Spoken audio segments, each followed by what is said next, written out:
అందరికీ నమస్కారం. నా పేరు సందీపం రాజేష్, ఏపీఎంఆర్పీఎస్ మైలవరం నియోజకవర్గం అధ్యక్షుడు. ఈరోజు ఏబిఎంపేటలో మాదిగకి సంబంధించి కుల రిజర్వేషన్ సంబంధించి సుప్రీంకోర్టు ధర్మాసనం మాదిగలకి అలాగే ఉపకులాలకు కూడా రిజర్వేషన్లు అందాలని ఒక చరిత్రాత్మకమైన నిర్ణయం తీసుకోవడం జరిగింది.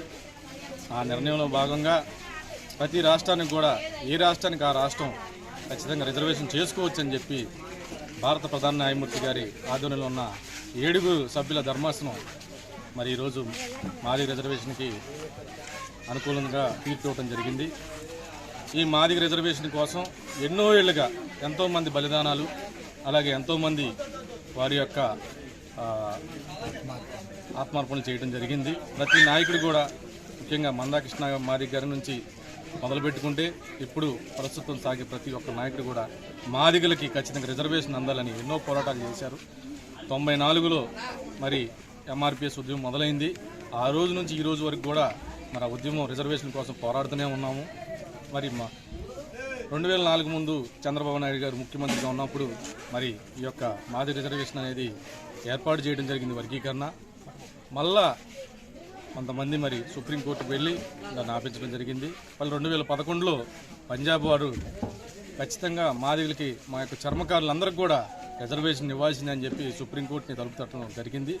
ఈరోజు 14 ఏళ్ల తర్వాత మరి భారత ప్రధాన న్యాయమూర్తి చంద్రచూడ్ గారి ఆధ్వర్యంలో మరి వీళ్ళు చేసే ఏదైతే చెప్పి రిజర్వేషన్ కావాలనేది ఇదంతా కూడా సంఘీభావంగా తెలియజేస్తూ వాళ్ళకి ఖచ్చితంగా ఇవ్వాల్సిందే అని చెప్పి ఒక సభ్యులు దీనికి వ్యతిరేకంగా ఉన్న 6 సభ్యులు కూడా చరిత్రలో లేని విధంగా 6 సభ్యులు కూడా ఒకే మాట మీద ఉండి ఈరోజు రిజర్వేషన్ అనేది చేయడం జరిగింది.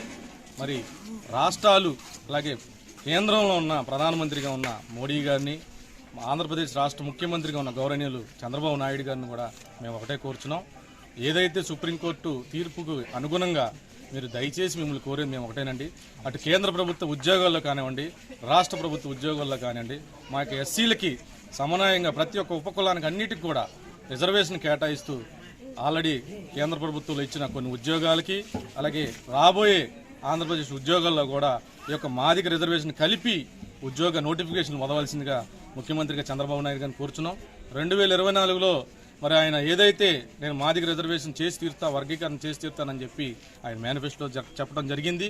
ఆ మాటని నిలబెట్టుకుని చంద్రబాబు నాయుడు గారు ఆంధ్రప్రదేశ్లో ఈ యొక్క వర్గీకరణని అంశంని అసెంబ్లీ చట్టంలో చేసి మా యొక్క మాదిగలకి ఈ యొక్క ఉద్యోగ అవకాశాలు వెనకబడిన వారికి ఉద్యోగాలు ఇవ్వాల్సిందిగా చంద్రబాబు నాయుడు గారిని సవినయంగా కోరుచున్నాను.